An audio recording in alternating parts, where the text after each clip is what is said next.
Welcome to Fixing Bugs in Democracy. This is a new series co-sponsored by the Princeton Gerrymandering Project and the Pace Center for Civic Engagement. Both of those are entities here at Princeton University. I am one of your hosts. My name is Sam Wang, and I'm a professor of neuroscience and director of the Princeton Gerrymandering Project. Tonight, we are also doing an episode of Politics and Polls. That's the podcast of Princeton University and the Woodrow Wilson School. And as I said, I'm one host, Sam Wang, and my co-host right here in the corner is Julian Zelizer. Excited to be part of this again, and excited for tonight's conversation. Yeah, it's our new experiment in the tentacles of media, where we do live video on Zoom and YouTube and everything. So let's see. So our guest tonight is Dave Daley. And Dave Daley is a veteran journalist who is known for many things. He's got a pretty long career as a journalist, editor. I'm going to say right before I forget that at one point I believe he wrote the liner notes for an REM album. Oh, wow. So, yeah, this is there's all kinds of stuff going on here. And so he's in the political domain, our domain tonight. He's best known for his book, I just can't, I'm such a blue nose, Rat Effed. I can't do it. Rat Effed, the true story behind the secret plan to steal America's democracy and the movement that inspired to reform redistricting nationwide. I personally, as someone who works on redistricting and gerrymandering, I consider Dave's reportage to be the indispensable resource. He's got a new book out, and we're going to be talking about that and about what went into reporting it. His new book is Unrigged, How Americans Are Battling Back to Save Democracy. That's the sequel to the first book. And it's a book on how citizens are rising up to restore and strengthen democracy. I would personally regard Dave as the Hunter S. Thompson of democracy reform, which is a phrase that I never thought I would say until meeting Dave. He's a longtime friend and inspiration to the Princeton Gerrymandering Project. He spent a lot of time on the road reporting Unrigged in red states like Idaho, Utah, and North Dakota, purple states like Michigan and Pennsylvania. So Dave Daley, thank you for coming on with us tonight. Such a pleasure. Hi, Sam. Hi, Julian. Let's get into it. So let's see. So your background is in newspaper editing, and you are a reporter and editor at the Hartford Courant. And then you somehow fell into this, what I think must have seemed like a niche subject at the time, gerrymandering. So I want to hear about that transition from general news, I guess it was the Courant, also Salon Magazine, how you went from that into this topic that has kind of blown up on activists.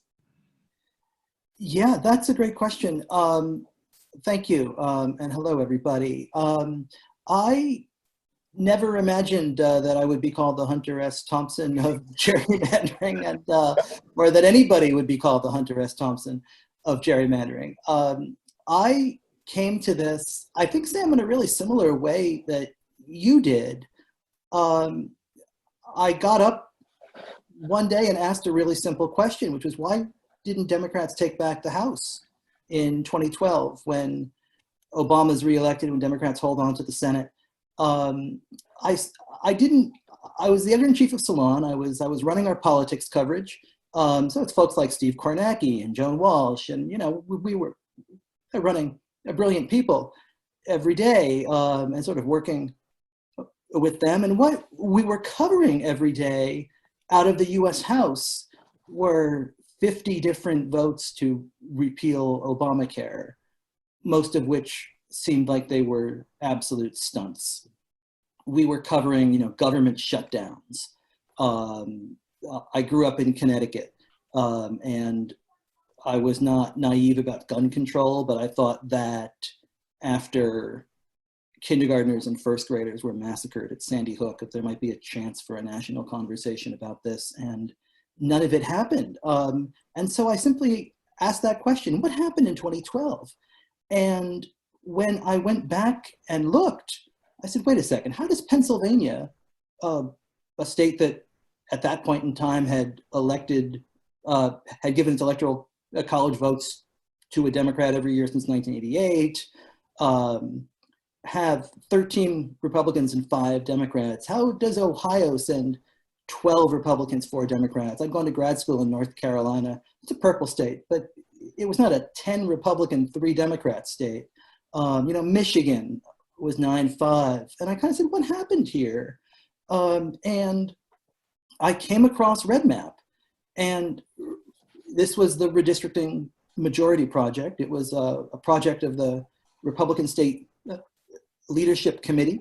And it was in many ways their response to the 2008 election that first elected Obama and kind of gave Democrats a supermajority in Washington, and led to all this talk about how the Democratic Party would be a majority party in the nation for a generation to come. And Republicans had a path back to power, and it was through state legislatures. And that was what a red map was, and they enacted that in 2010. And we can talk about it.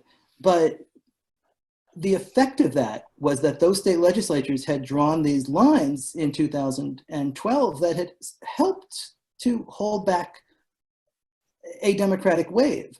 And it wasn't me saying this. I stumbled across, just in researching this, a primitive looking webpage for RedMap in which the Republican operatives were taking credit for what they had done. And again, I was running Salon. I was editing Joan and Steve and all of these people every day. And this was not something anybody was talking about. And I thought, well, there's a story here.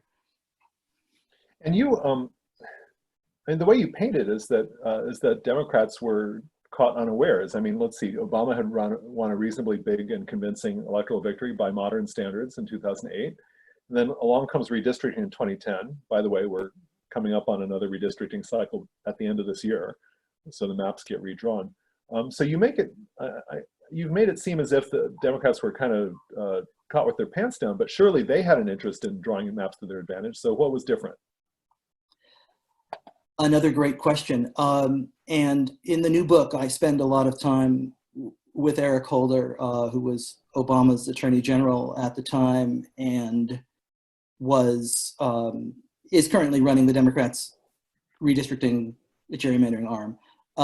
And what Holder said to me is that 2 weeks after the 2012 election, he and Obama are in the White House and they're looking at the numbers and they can't figure out what happened. They're like, we thought we had a really good night. What happened to us in North Carolina? What happened to us in Ohio? Wait, so he didn't know until after the 2012 election? They didn't understand what had happened to them. And that's insane. So like, I didn't know, but that's just because I'm a goober and I wasn't paying attention. Barack Obama these are people at the head of the party. Holder didn't know. They hadn't heard of RedMap. They didn't know what had gone on. They knew that 2010 was a redistricting year on some level, but I mean, I think what's important to understand here, and I think that this is why the story got lost in some ways, and I think that this is why it was easy for Republicans to sort of get away with it. Gerrymandering has been with us for as long as we've had politicians, right? I mean, you can trace it back to Patrick Henry trying to keep James Madison out of the very first Congress. It gets its name from poor Elbridge Gerry in 1812, drawing those state Senate districts around Boston in such a way as to try to keep the Federalists out of the chamber. And it's been with us forever, and both sides had done it.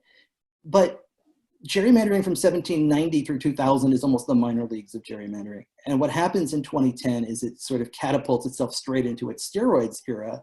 And it's that the Republican strategy to go after state legislatures is so specific and sophisticated, but it also matches up with the year in which the technology becomes so precise, the computer software becomes so exacting, and the data on so many Americans is suddenly available to go up and down these streets. We're so polarized, and you're able to draw these lines in such a way that map makers had not been able to in the past. And I talked to a lot of these people who talk about how even in 1990 and 2000, the computers were so slow that they were not able to do more than 3 or 4 versions of these maps. In 2010, these guys in Wisconsin are able to do 50, 60, 70 draft maps, each one becoming ever more perfect.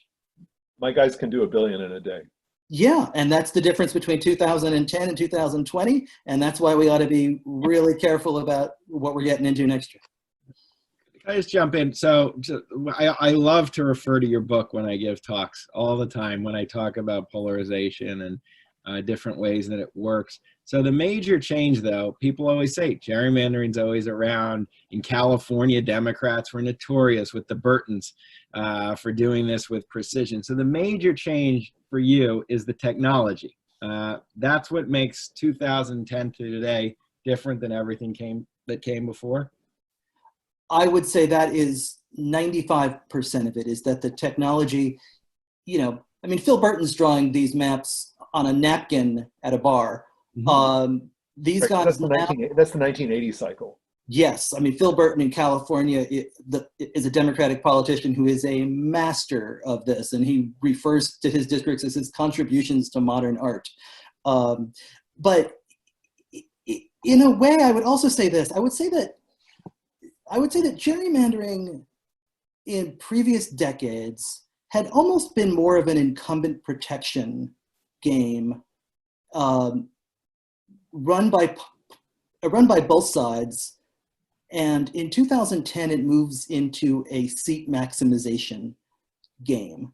I mean, in 2000 in Florida, you have Karl Rove and Nancy Pelosi essentially striking a deal with each other to carve up California's districts in such a way that both sides get the number of seats they want. This gets back to the precision thing, where if you can make your win 55% or 57% or 70%, you can get beyond single seat protection and Exactly. make your team bigger, just have more wins for your guys. And I think in the way that gerrymandering had often been thought about was people said, well, if these districts move closer towards 54, 55, 56, then they're vulnerable in a wave. And I think what's different about our politics right now is that a 54, 55, 56 district with this level of polarization and that level of specificity in the data is not as vulnerable a seat as it used to be. You know, I mean, I talked to, well, I won't mention his name, although I think I quote him in the book, that you could draw a 51-49 district now that looks super competitive, but in reality, it wouldn't be competitive at all because of the levels of polarization and the data and technology that you can use to draw these lines. And then this is a question I remember when I read your first book, whatever we're calling it on the show. I will follow Sam's rules. What's striking is what you said to Sam, that the Democrats didn't see this, that here's this massive operation on an element of politics that is familiar and knowable, and you paint this Democratic Party that kind of missed the boat. Your new book is really interesting, and it's almost like the party or activists are Unrigged, awakening to this as a political issue.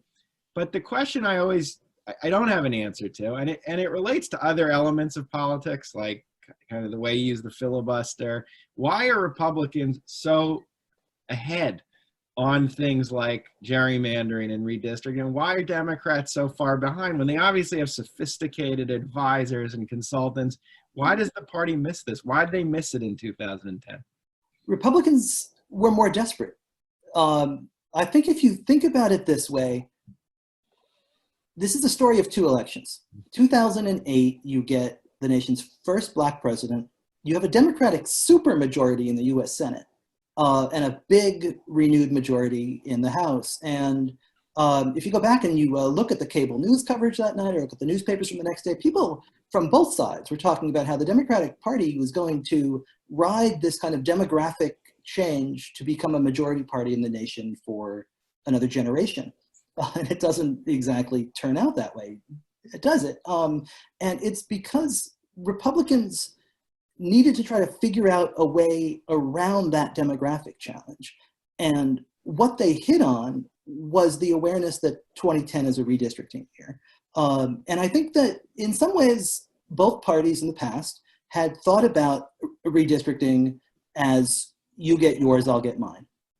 And what Republicans realized was that it didn't have to be that way. They reinvented the oldest political trick in the book that year. And they did so out of political necessity. And it was a lot easier. You know, I mean, after Romney's loss in 2012, you get the big Republican autopsy, and what they say is we've stopped talking to Black voters and Hispanic voters and young voters. We've got to find a new way of reaching out to these people. If they had hit on that strategy after 2008, maybe the nation's politics look very different for the last decade. Instead, the strategy was to try to redistrict these states and to hold back those demographic trends. In the book, I talk with Chris Jankowski, who was the Republican mastermind behind this plan. And what he says is that they thought they could buy themselves a decade. I think they thought that if they drew these lines, they could hold back the demographic waves for a few years while the party then worked to increase its appeal amongst women and young voters and minorities. And he talks about some of the other programs he was launching in 2010, 2011 that would have tried to have done some of that outreach. What backfired on them, I think, and what created the kind of Frankenstein's monster that many of them were not expecting is that drawing districts in this way, in this polarized era, put the base in charge in such a way as to make that kind of outreach that they would have liked to have done impossible. Right. The fundamental, offense in some sense is not giving more seats to one party or the other, although that's obviously a distortion. There's this offense underlying that, which is to make representatives unresponsive to their voters, where they don't have to answer to voters. I would characterize what you're saying as part of this large demographic picture in which, as a party of nationalists, as a party of anti-immigrant and largely white and non-college voters, that's a base that's getting smaller and smaller. And as the waters are rising up, it takes more and more extreme measures to make sure you keep your head above water. And so I would regard the whole thing as a rearguard action to take whatever your way of life was for 50 years and to take your shrinking base and just do whatever you can, like Mark Tushnet calls it, constitutional hardball, playing hardball within the rules of the game, doing whatever it takes to keep your head above water. And so at some level, from a tech point of view, it's sort of, it's sweet and clever and a really interesting way to fiddle with the knobs of democracy and to find a way to squeeze out just a few seats. So in some sense, as a tech nerd, I'm in some admiration of the craftsmanship. I think that's what happened. I think they recognized that their base was shrinking and it was in specific places, and they hit upon a way to ensure that that base could still produce big majorities simply by drawing lines in really, really clever ways. But it's had ripple effects and consequences for a generation. Democrats missed it. Republicans didn't hide what they were doing. I mean, Karl Rove lays it out in an op-ed in March 2010 in the Wall Street Journal. And I mean, I recommend about as public as it gets. It is if you got your newspaper that day, you know? I mean, Rove lays out the whole plan. He says, this is what we're going to do. This is what the effects will be for a generation. And this is where we're going to do it. And he lays out the specific small towns in Texas and Pennsylvania where they're going to go. That the Democrats missed this is political incompetence of the highest order, and it has had long-lasting consequences. We're here with Dave Daley, who's expert on democracy reform, and we've been talking so far about redistricting in his first book, Rat Effed.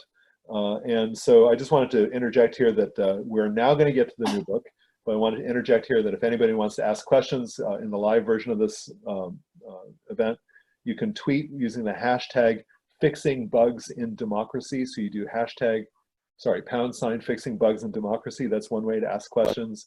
If you're following us on Zoom, you can do it on the Q&A. I already see a few questions there, which we'll get to. This is good. You got some questions. Or you can text us at 929-242-9349. That's 929-242-9349. 9349. So Twitter, Zoom, and text message, all ways to ask us questions. In about 10-15 minutes, we'll go to some of those questions.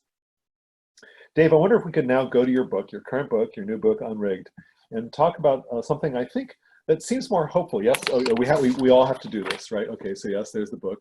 Julian's is a PDF, I think, and so Yeah, it is. yeah, so you can hold up your, no, but you're using your laptop, so you can't hold up the PDF. Here it is. Take the So screen. so let's talk about the new book, Unrigged, where you followed up your first book, where you chronicled the depredations, all these things that were done to distort democracy. Your new book, Unrigged, is more hopeful, it seems. And you traveled all across the country. You met grassroots organizers. Tell us a little bit about, I don't know, how many miles you traveled and exactly what you're trying to do there. What a blast it was, let me tell you. I mean, I started to feel like I had a dark rain cloud over my head as I was talking about gerrymandering and everything and all the degradations of democracy. And I'd be giving these talks to wonderful groups after 2016 that were trying to get active and involved. And sometimes I feel like, oh, I just sucked all the air out of that room. All right.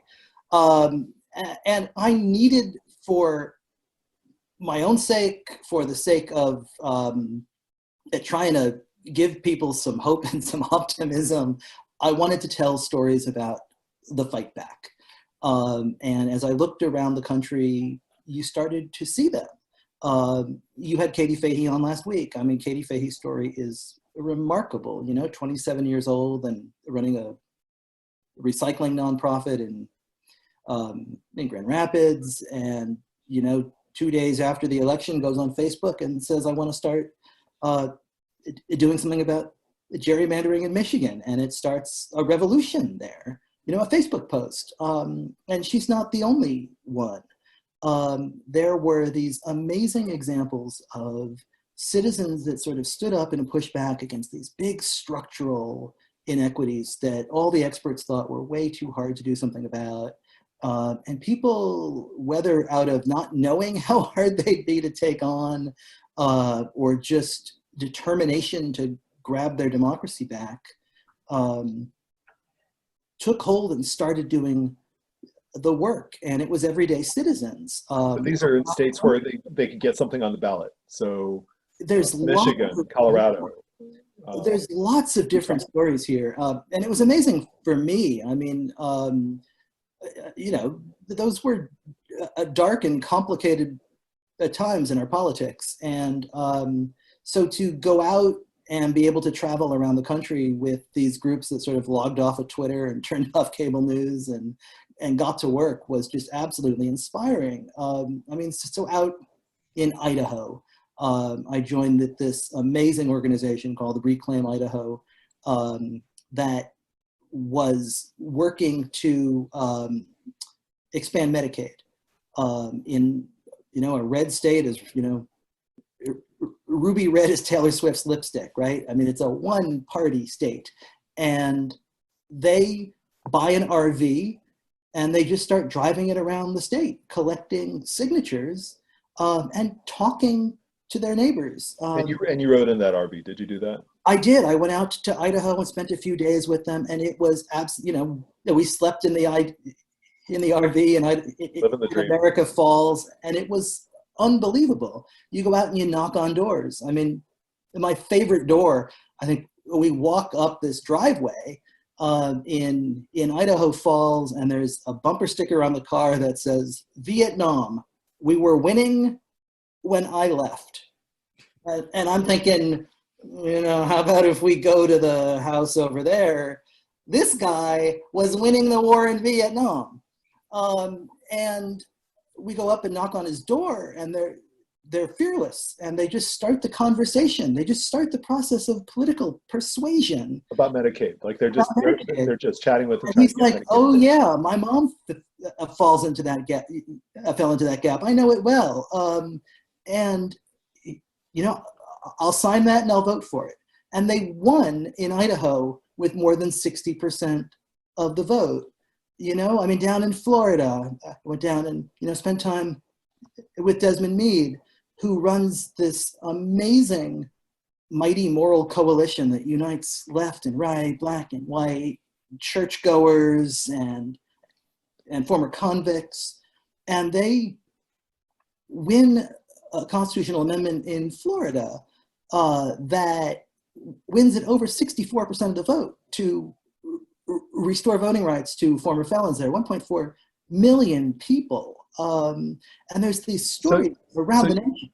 So these are not gerrymandering stories. This is all kinds of democracy reform. This is now Medicaid expansion. This is now getting voting rights back for 1.5 million Floridians. So you covered a lot of stories. Yeah, I was out in Florida talking, I'm sorry. So I was down in Florida, I was in Utah and cover the events in North Dakota on Native American voting rights. Went around the country on student voting rights.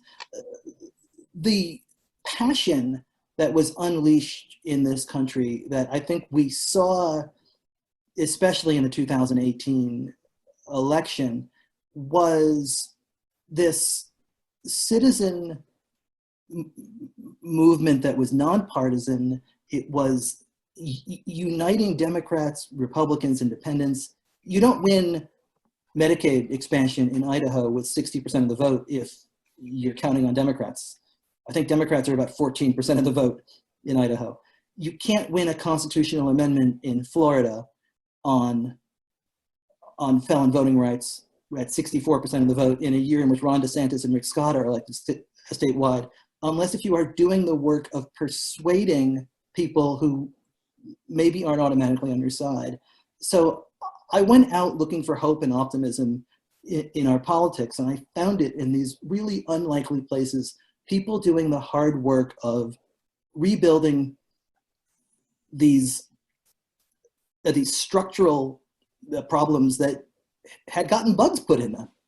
Can you talk a little more? I'm curious what you found in terms of what motivates these people. And I mean, one of the things that's interesting about your books is you find ways to make this interesting and accessible, and you kind of unpack why gerrymandering or different parts of our electoral system are, in fact, incredibly relevant to the way politics works. Last week with Fahey, we discussed a little that back in the 60s, the one man, one vote issue was another time this became relevant, but it was tied to the civil rights struggle very clearly. In all the different people you traveled with and encountered, what's motivating them to get out of their house and to talk about structural reform as opposed to other kinds of high profile issues? It's a great question, but and I think it goes back to something that struck me working on the first book too. Structural, I think that there's more awareness among regular Americans than folks imagine about the connection between structural reform and the broken dysfunction of our politics. And Congressman Sarbanes said this to me when we were talking about H.R. 1, which he helped write. He said that Democrats in 2016, 2018 would be out having town halls, and they'd be giving these their presentations, and they could feel that the room wasn't with them when they talked about how they were going to fix healthcare and increase the minimum wage and all of these, litany of policy proposals. And in the questions, it came out that people didn't think that it could get done because of the brokenness and the gridlock and gerrymandering and sort of all of these structural problems. And he said, once they started talking about the structural problems, the room started nodding along. People started bobbing their heads, and they realized, okay, people sort of get this in a really profound way.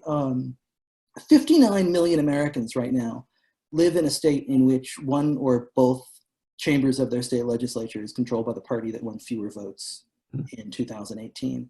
That's 1 in 5 of us. So if you live in Michigan, if you live in Pennsylvania, Ohio,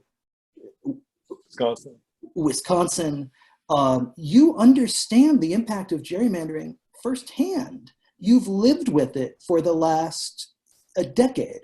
you've seen how it drives policy to the extremes. You've seen how it means that your votes don't count the way that they perhaps used to. You don't have competitive elections all the way down to your state legislature. And I think people have sort of come to really understand that this is a huge problem and that it was incumbent on them to do something about it. The courts slammed the door. And the politicians were not going to fix the process that kept them in office.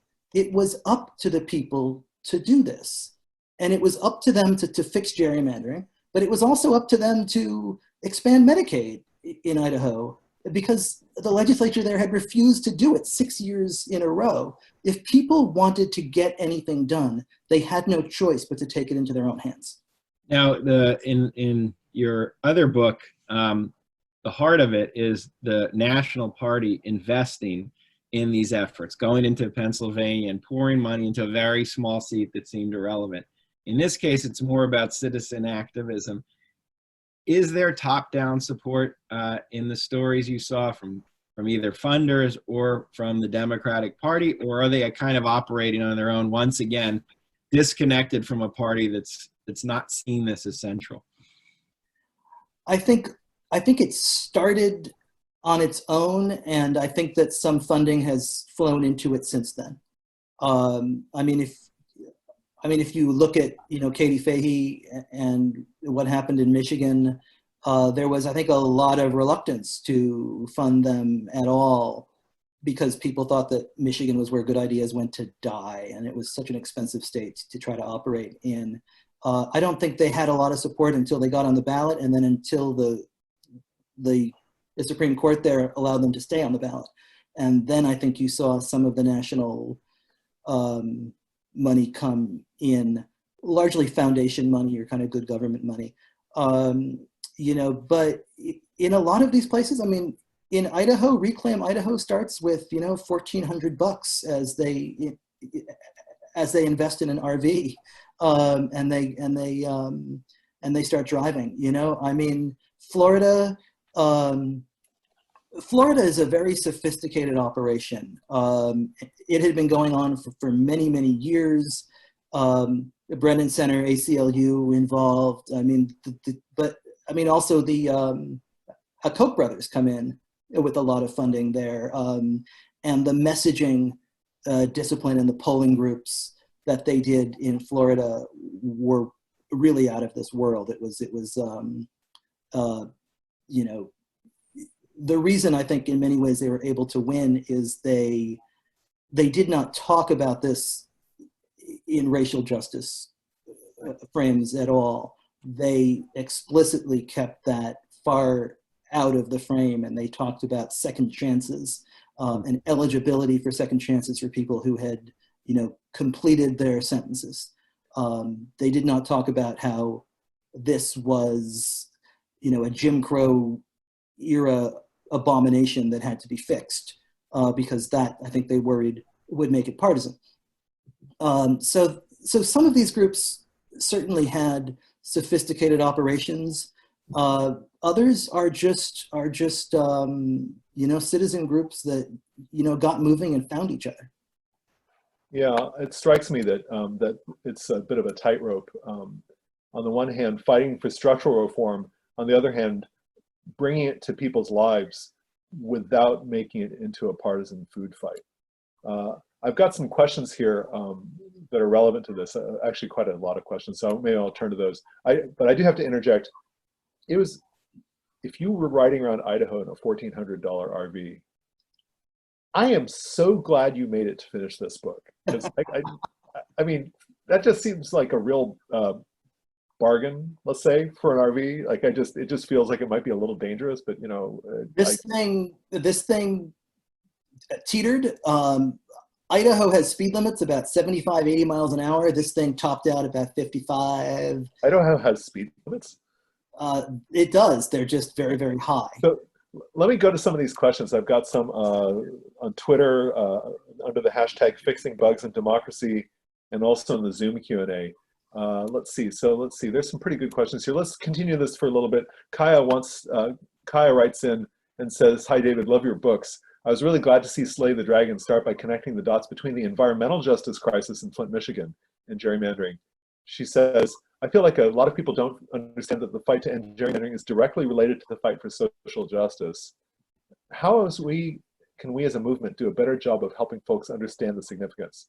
So should one? How does one?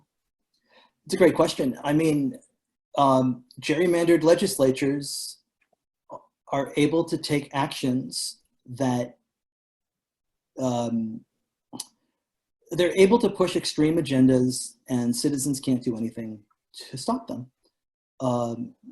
Oftentimes, and I think what Slay the Dragon does so well is it tells the story of Flint and the emergency manager law there. And citizens in Michigan voted to repeal the emergency manager provision. Michigan's gerrymandered legislature, 6 weeks later, ignored the will of the people and just put it back into place. And that allowed the legislature to replace the local elected officials in Flint, to bring in a manager who switched the water supply over to the Flint River and, launches a Legionnaire's disease crisis.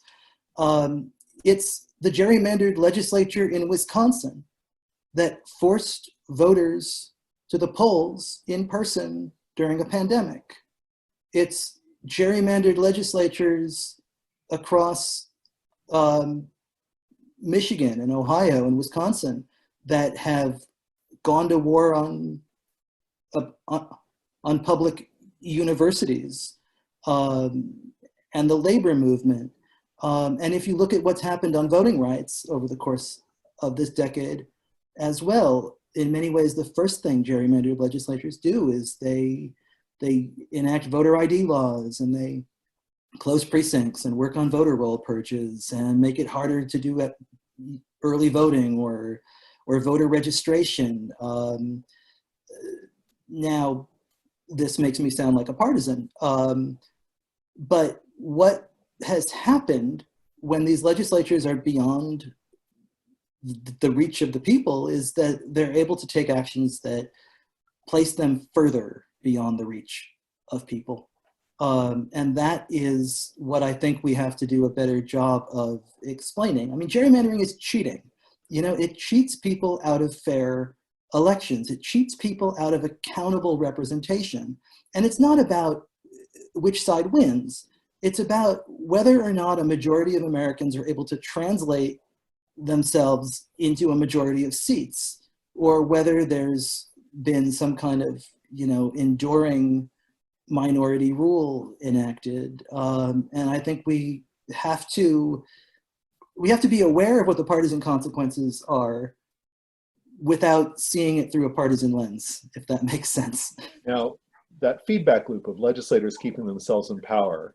So these initiatives have the potential to change that, but those legislatures are still there. So Zach, who's a student here at Princeton, Zach, I think he's in Kentucky right now. All the students have gone home, so I believe Zach's in Kentucky. Zach wants to know about the interaction between legislatures and these reforms. And Zach says, if 2018 was a year of progress on key ballot initiatives like Amendment 4 in Florida, restoring felon voting rights, like the Medicaid expansion, how would you respond to these rollback attempts by Republican state legislatures on these issues? And I'll throw in Missouri redistricting reform, Utah redistricting reform. Those legislatures were elected, albeit gerrymandered. They're still in office. So now there's this battle. So talk about that a little bit. But it's a battle. The fight is on. It's been engaged. And voters and their legislators. Yeah, it's amazing, right? I mean, yes, this is, in many ways, this is a war between voters and their elected representatives. Let me back up, though, because Zach asks a great question, and it's a question that I struggle with in the last chapter of the book, because I was trying to paint all of these, I was trying to tell the stories of these amazing victories, and as I'm finishing the book, the gerrymandered legislatures that I had written about in the first book kept unwinding all of these wins. And I'm like, wait, stop, just let me finish. And they didn't offer me that respect. Thanks a lot, Florida. And here's what I would say. I mean, Idaho goes ahead and they enact some work restrictions on Medicaid. So instead of 70,000 people getting it, you probably got 52 to 55,000. Florida, instead of 1.4 million people, the restrictions that the legislature placed on it will allow between 300,000 and 600,000 people to get their voting rights back, and the rest. But haven't the courts put a stop to that?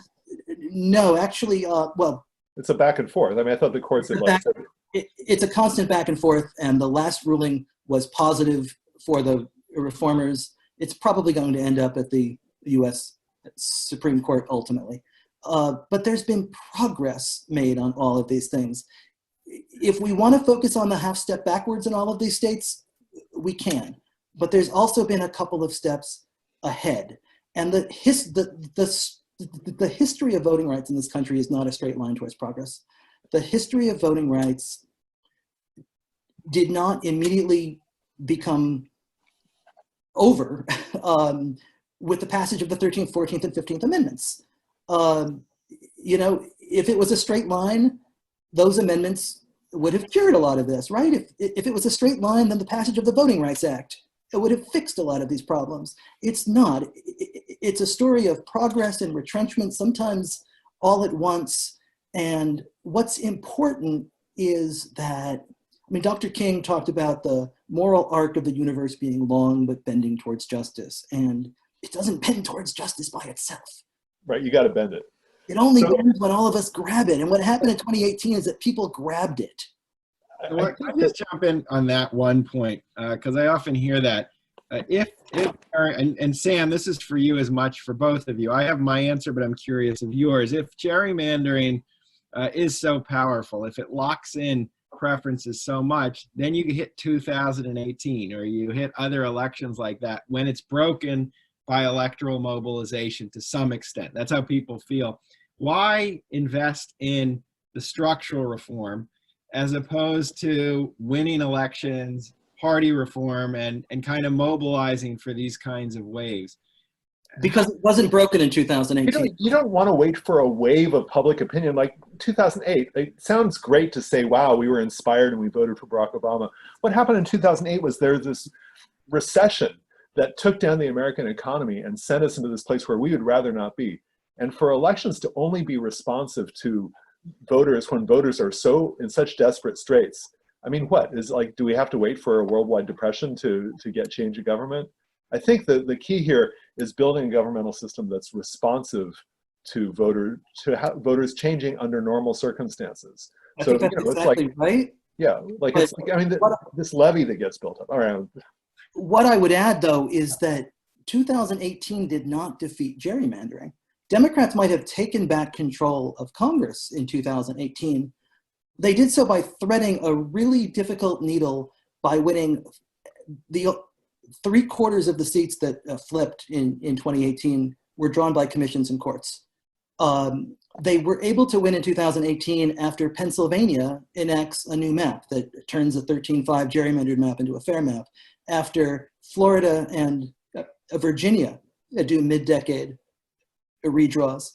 But Democrats made very little gains in any of the states that were the most excessively partisan gerrymandered. They didn't take back a single seat in Ohio. They didn't take back a single seat in Wisconsin. They didn't take back a single seat in North Carolina. All of those states stayed exactly the same, not only in Congress, but also in their state legislatures. And this is especially clear if you look at Wisconsin, where in all the statewide races, U.S. Senate, governor, all, attorney general, treasurer, all of those offices go for the Democrats in 2018. And voters give 190,000 more votes statewide to Democrats for the assembly. And Democrats are able to flip exactly one seat, cutting a majority to 63-36.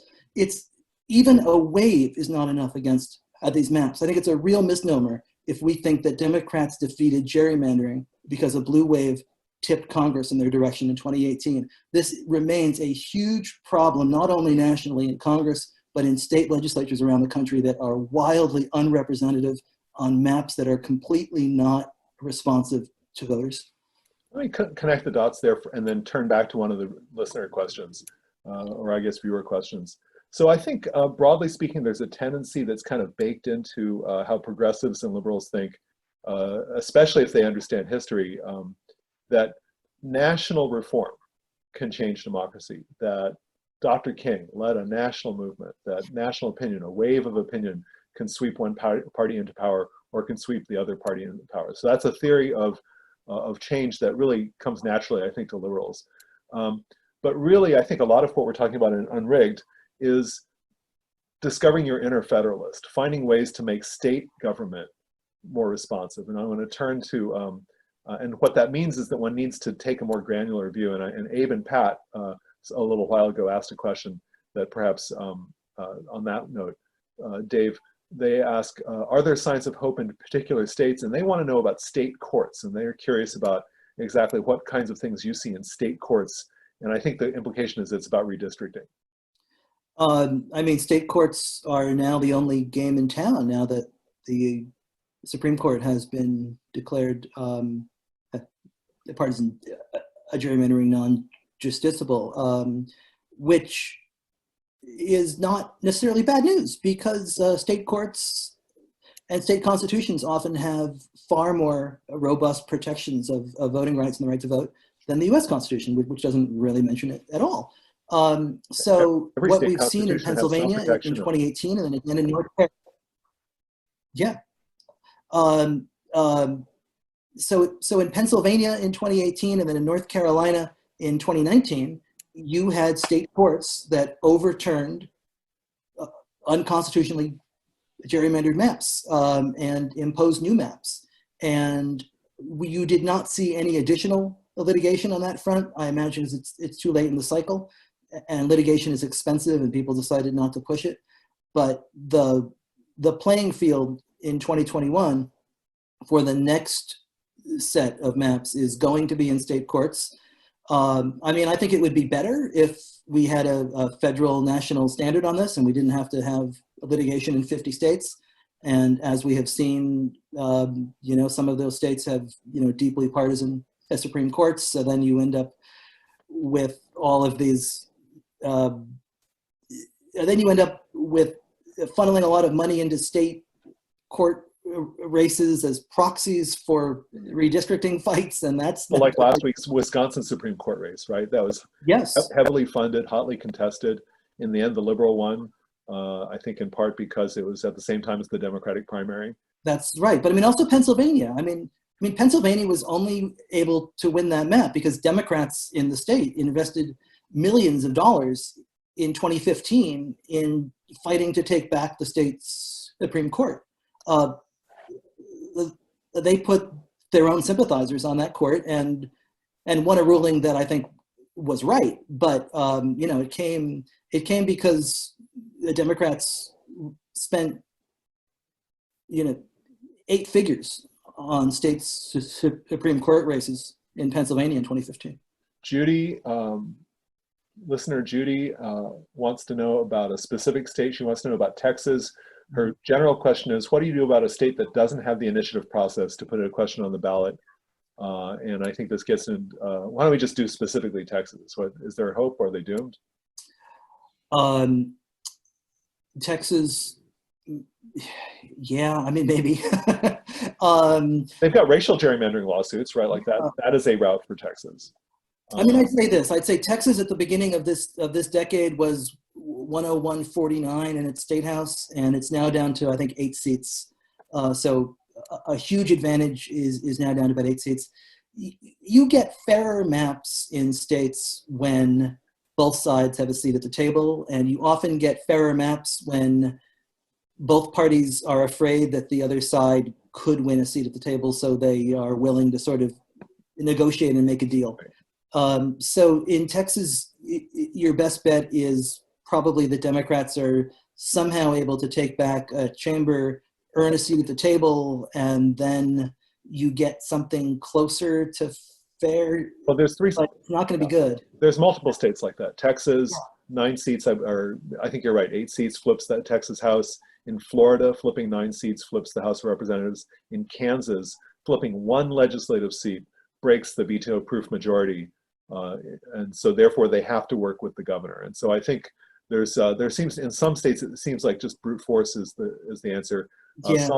Sandra Cosgrove writes, she's the president of the League of Women Voters in Nevada, and she says, what do you think of Eric Holder's elect more Democrat strategy? So so Sandra is essentially conceding the partisan point, and she says, how about just electing more Democrats, or should we get more independent redistricting commissions? Yes, I think we could get Yes. more independent redistricting commissions, but I think the political reality is that the only way to force progress at the political level, if you don't have an initiative, is to have both sides have a seat at the table. But it strikes me that there's two questions here. It's not just power between Democrats and Republicans. It's building districts that are responsive to make everybody responsive. And That's really what I'm talking place about. where independent commissions have no substitute, because to just break that loop and make it not about D's versus R's, but make it about voters and their electeds. I mean, I'm not wishing for Democrats to take back the House in Texas because I'm a partisan. I would like to see a process that creates a fair map that is responsive to voters. I think that that's the essence of majority rule. The problem is in all of these states right now, and that the only way forward is often going to be through politics, and that means that this becomes partisan in some ways.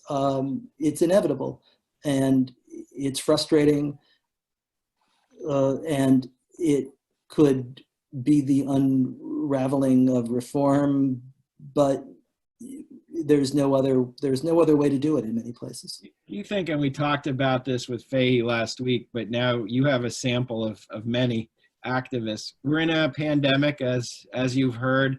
Things are shut down. We're living a virtual world. The kinds of activism that is always central, and was in her case, going out, signing things, knocking on doors, for the foreseeable future, that might not happen. And she was very optimistic still, but I'm curious, from your journalistic perspective, what kind of impact can this possibly have, even if it goes on in some variation for a while, on this movement that you've traced? I admire Katie's optimism. I don't always see it myself. I wish I could, but I mean, I know that there have been anti-gerrymandering efforts that were going to be on the ballot this year in Arkansas, Oklahoma, and Oregon, all of which are in some state of disarray at this point. There's a lot of ballot initiatives that are having a real hard time collecting signatures, let alone doing the work of door knocking. It's going to be really, really hard. What we're going to need to do, maybe there's questions on this too, is we have to rethink our voting model ahead of the fall. We clearly need to move towards a vote by mail. We don't know what this pandemic is going to look like in the fall. What we do know is that in-person voting is going to be extraordinarily difficult in over 70% of votes in Wisconsin last week were cast by mail. Yeah. So that was actually, despite all the stink, if for nerds who followed that closely, a lot of focus was on courts and how courts were so annoying and made the election happen. A state court made the election happen. The Supreme Court said you had to count the votes in a fairly restrictive way. And in the end, 71% of people voted by mail.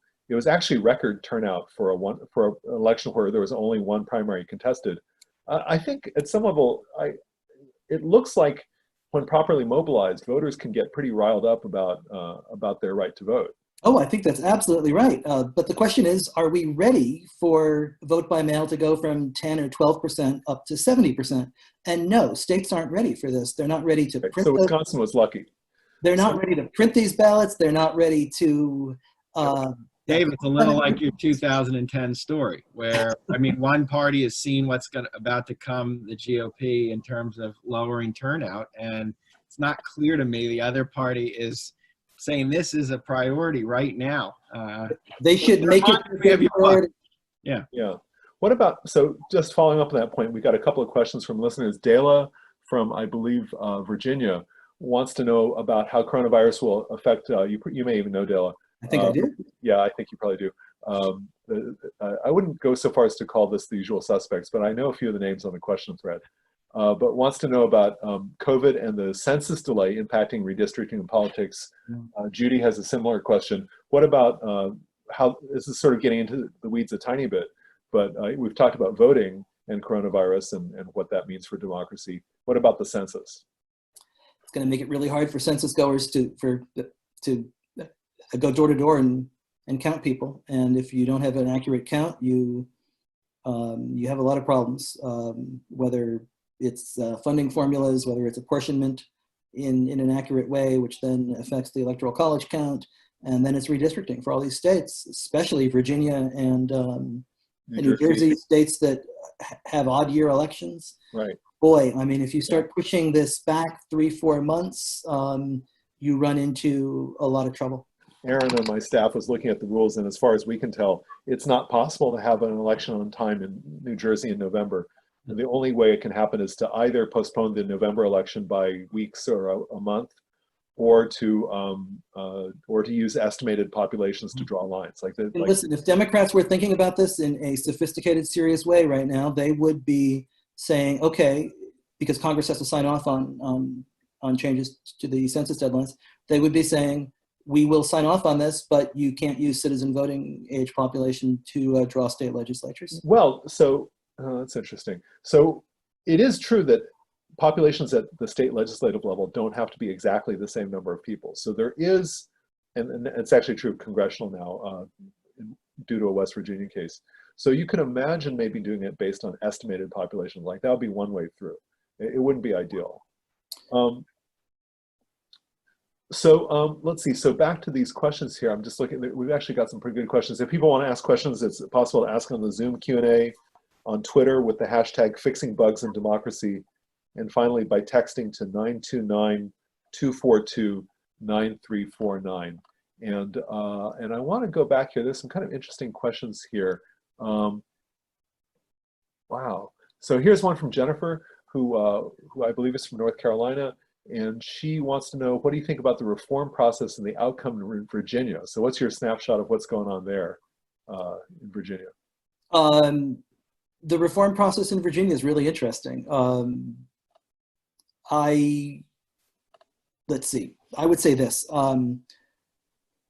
It's an imperfect compromise, but it's a compromise that Democrats and Republicans both signed onto. And in many ways, it's the best political deal that could have been gotten by Democrats and Republicans sitting down together. Legislators in Virginia gave up more power over this voluntarily than any other state in the nation ever has. Yeah, what they were afraid. It's a start. You know, it's a start. It's not perfect. And then you had a lot of Democrats who didn't want to follow up on it once they took complete control down there. And that would have been a disaster for reform. Whether or not you think that that's a perfect reform, it's the one that both parties signed onto, it's the one that they campaigned on. And had Democrats in Virginia walked away from that reform and said, we're going to go ahead and use our trifecta power and play constitutional hardball and ram this down the other side's throat, it would have been a disaster and set back the reform movement and overly politicized it, and given Scott Walker and his side all the ammunition that they needed to say that Democrats are just talking out of both sides of their mouth on this. But it is going to the ballot in November, and so they eventually, after thinking about some alternatives, did the right thing. It passed. Well, it passed because 45 Republicans and 8 Democrats moved it out of the House.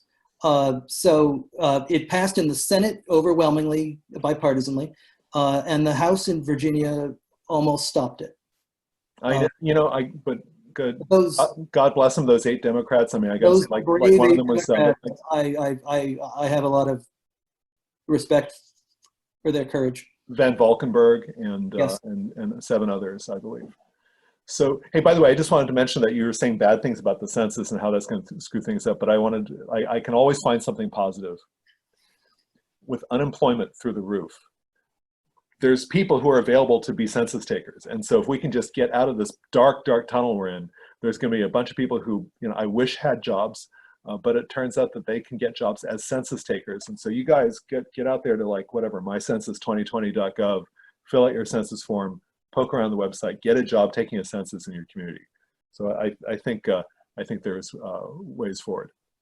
Hey, listen, we're a little short on time here. We're kind of winding down to the end.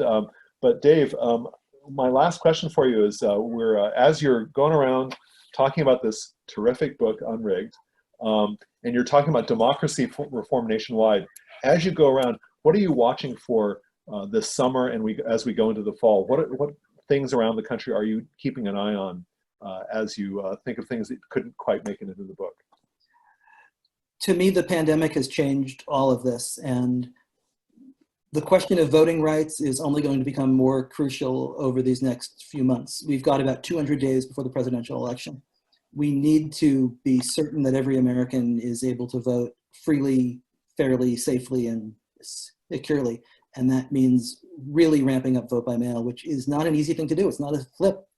It's not a switch you can flip. It is a process that has to be done thoughtfully and carefully, and has to be funded. And there's a patchwork of state laws around the country that are governing this. And what we already see right now is that, many states are trying to slow it down, and it's being pushed into partisan politics and not being funded properly. You've got some states that are saying that a pandemic is not enough of an excuse to vote absentee. You've got states that want to make you request a ballot and give you sort of an additional step to go through rather than simply mailing you a ballot. There are laws in a lot of states that need to be addressed if 70% of the votes coming in are by mail. Then the election officials have to be able to start counting those a little bit earlier, or else, in Pennsylvania and Michigan, 2 states that have dramatically expanded vote by mail, but they say the clerks can't start counting until election day. Imagine if that's the case for, 70% of the ballots. We might not have results for days, and then you're going to have a lot of, talk about voter fraud as the numbers change. It's going to call all of this into question. We've got to have a way to see ourselves to a nonpartisan conversation about how we safeguard an election during a pandemic. But Wisconsin again got a jump, and one of the things they did is they waited until a week after the election to announce results. And I got to say that really took the pressure off. I found it kind of relaxing, honestly. But I agree with you. That's a good point about vote by mail and finding ways to secure the vote. It feels like that's going to be right up front as we roll into November. All right. Well, we are unfortunately out of time. I just want to say that it's been a real pleasure to have Dave Daley on talking about his new book, Unrigged, How Americans Are Battling Back to Save Democracy. And this is a really interesting book. I highly recommend it. It's sort of a, you don't think of democracy reform this way, but it's a rollicking tour through all the different ways that democracy is being reformed around the country. And so Dave has been very good about joining us. You can, and this has been part of Fixing Bugs in Democracy, a series done by the Princeton Gerrymandering Project and by the Pace Center for Civic Engagement here at Princeton University. It's also an episode of Politics and Polls, and Politics and Polls is a podcast of the Woodrow Wilson School, and it's available on, let's see, Julian, you got to help me here, Stitcher, iTunes, SoundCloud, Stitcher, Spotify, and our website, politicspolls.princeton.edu. Yep, thank you, very, very well done. And on the Woodrow Wilson School website. And people can also find us. I'm on Twitter as Sam Wang, PhD. I'm Zelizer. Julian Zelizer. Yeah. Okay. So we're reachable. Anyway. Dave, thanks again. Thank you. My pleasure. Thanks to everybody. Thanks for all these great questions. I'm Dave Daley 3 on Twitter. If we didn't get to your questions, find me up there. And until I get my job as a census taker, I'm around and can answer all your questions. Free copy of Unrigged with your census form. No. Discounted, 20% off. Thanks, everybody. That was a lot of fun. All right. Take care. Bye-bye.